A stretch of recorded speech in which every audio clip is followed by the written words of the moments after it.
नमस्कार, आप देख रहे हैं ब्लस्टर न्यूज टुडे और मैं हूं आपके साथ मानवी ठाकुर। शुरुआत करते हैं आज की खास खबरों से। मैं आस्था में विश्वास करता हूं, सबकी आस्था का भी सम्मान करता हूं, लेकिन अंधविश्वास को कतई नहीं मानता, एकदम नहीं मानता। मुझे बोला गया था कि नोएडा नहीं जाना है। मैंने कहा क्यों? कहा वहां सीएम नहीं जाते। तो मैंने कहा क्या नोएडा यूपी से बाहर है? कहा नहीं साहब, ये मान्यता है कि सीएम उतर जाएंगे कुर्सी से।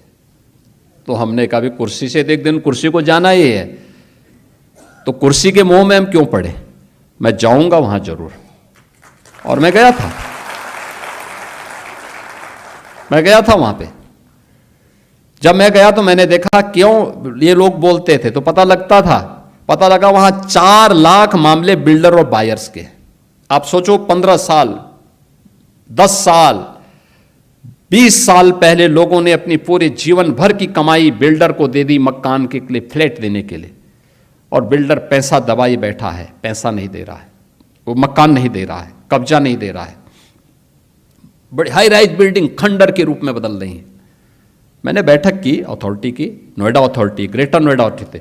तो ग्रेटर नोएडा अथॉरिटी मेरे पास आया, उसके सीईओ आए, कहा साहब हम पे 6000 करोड़ का कर्जा है।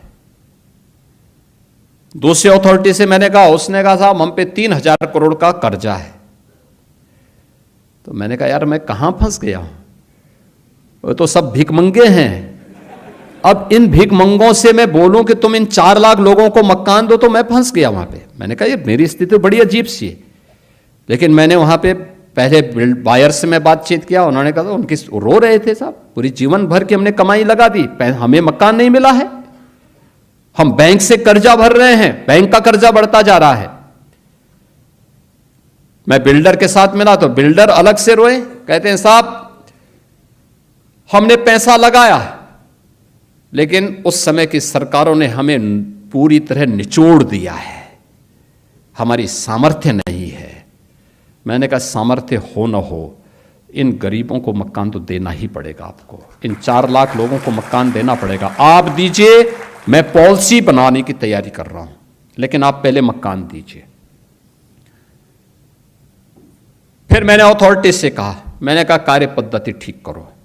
हमने रिफॉर्म किए, कार्रवाई प्रारंभ की, भ्रष्ट तत्वों को वहां से बाहर का रास्ता दिखाया, और आज मुझे बताते हुए प्रसन्नता है 4 लाख लोगों को हम मकान दे चुके हैं।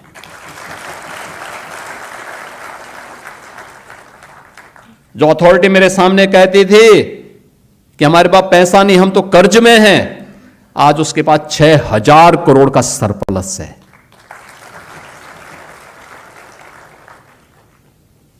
आज दुनिया का सबसे अच्छा इंफ्रास्ट्रक्चर भी और सबसे अच्छा इन्वेस्टमेंट भी वहां पर है, और वहीं पे ये मैन्युफैक्चरिंग हो रहा है जो मैं अभी चर्चा कर रहा था, ये सब कुछ वहीं हो रहा है। ये उस अंधविश्वास को मानने वाले लोग कौन थे जो भारत की आस्था पर उंगली उठाते हैं? मुख्यमंत्री रहते हुए वहां नहीं गए, लेकिन अपनी विभाजनकारी राजनीति के लिए फिर आज नोएडा पहुंच गए, ग्रेटर नोएडा पहुंच गए। बहनों और भाइयों, इनके चेहरे को देखो तो उस समय वहां के विकास के लिए ये बॉटलनेक थे।